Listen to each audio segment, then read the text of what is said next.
Hello, Quest. Good to see you.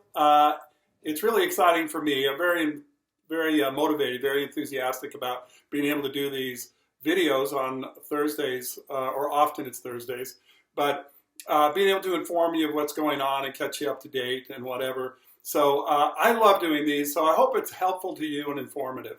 As you can see on my shirt, I just came from a training with the St. Louis County Police Department, and really, frankly, some police departments all the way from Wright City, out west of here, all the way to into Illinois, where we're doing. I function as a volunteer chaplain for the St. Louis County Police Department, and my primary assignment, is Wildwood.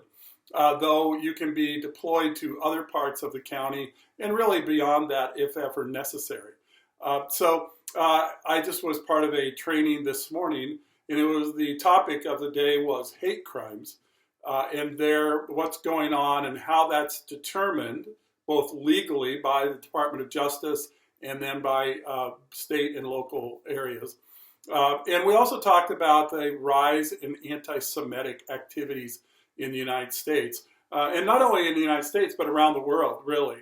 And so it was a very, very interesting morning. And there's all sorts of details and complexities to the whole thing. But what it reminded me of is just the incredible ability of mankind to treat others in mankind with such lack of kindness, with hate, with vitriolic and really destructive behavior. And I'm just struck by the fact that it's in the human heart.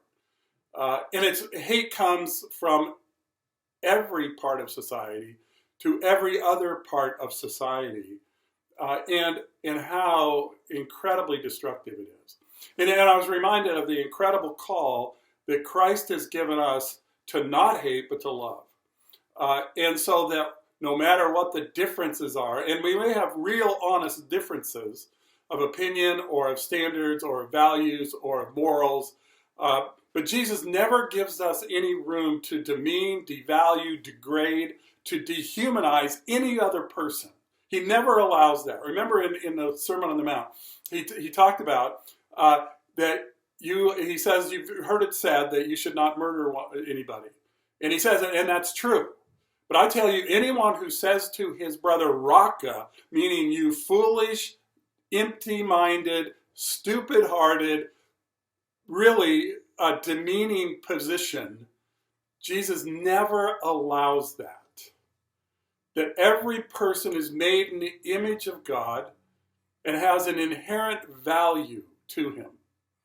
Now, for those who commit crimes, yes, we have a community responsibility to hold people accountable for their behavior, but to never dehumanize anyone else, Jesus never allows that.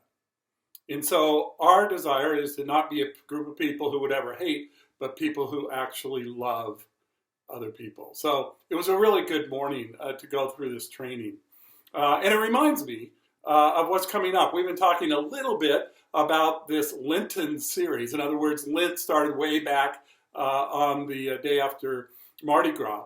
But Lent is that preparation time, preparing for Easter, so that we don't walk into Easter Sunday having not really thought about it, never really kind of engaged our hearts about it, never prepared ourselves for it, so that we walk in Sunday morning, or maybe even that whole weekend, right? Good Friday, and then there's Saturday, and then Easter Sunday, to walk in with hearts full of praise and gratefulness for the reality that Jesus took all the hate of the world and he took it on himself, and he died on a cross with all the hate aimed at him. And so that in the hate that really we gave him, in the sin that was in our own lives, and he took it on himself, and he died for it, and he rose again, and he gives us eternal life. It's an incredible thought. Only God could do that. That's nothing humans do for each other. It's only what God would do. And so as we prepare for Easter, we're starting this Sunday. And our series is kind of built around the idea of I am. And there's a variety of things that Jesus said that I am. And so this week we're going to talk about I am the way, the truth, and the life, John 14. Next Sunday we're going to talk about that I am the suffering servant, Jesus says. And then on Good Friday we're going to talk about I am the good shepherd who lays down his life for the sheep. And then on Easter Sunday morning, we will be talking about I am the resurrection. Jesus announces that in John 11. And so we're going to really dig into this. And there's some really interesting parts of this is it kind of connects back into this redemptive history that we talked about this past week. That God has been doing something all the way along.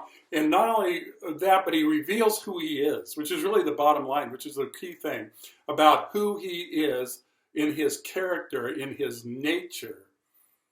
That we were made in his image, but there are certain things about us that are not true about him, and then in his uniqueness in the world, and has been from eternity past to eternity future. And so we're going to dig into that and see maybe the big picture of what God is doing in his redemptive work and what he wants to continue to do for us and for every human being. You know, I was struck this week by the fact that it seems as if, and a lot of people feel as if, the church is shrinking, it's kind of going away, especially among young people. They find it possibly irrelevant or out of touch, when the opposite is actually true. And I think we have to really begin to help young people see the value of the gospel, of who Jesus really actually was, what he came to do, what he can do in lives, and where he changes us and transforms us, that we ought to be a people who love more deeply. Doesn't mean we're going to agree with everything culture is doing. The culture is shifting. The culture is, there's a landslide that's happening.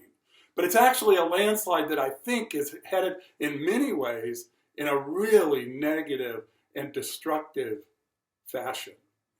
And that we have a message of hope. We have a message of transformation. We have a message of love like no other message in the entire world.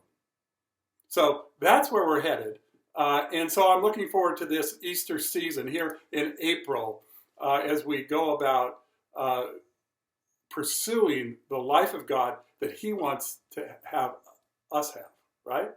Okay, so hope you're ready, ready to engage, ready to consider, ready to ponder, ready to wrestle with the depths of what we go through as human beings and how God connects to all of that, okay? All right, hey, looking forward to it. Be well, take care. Look forward to seeing you Sunday or whenever we see you, right? Okay.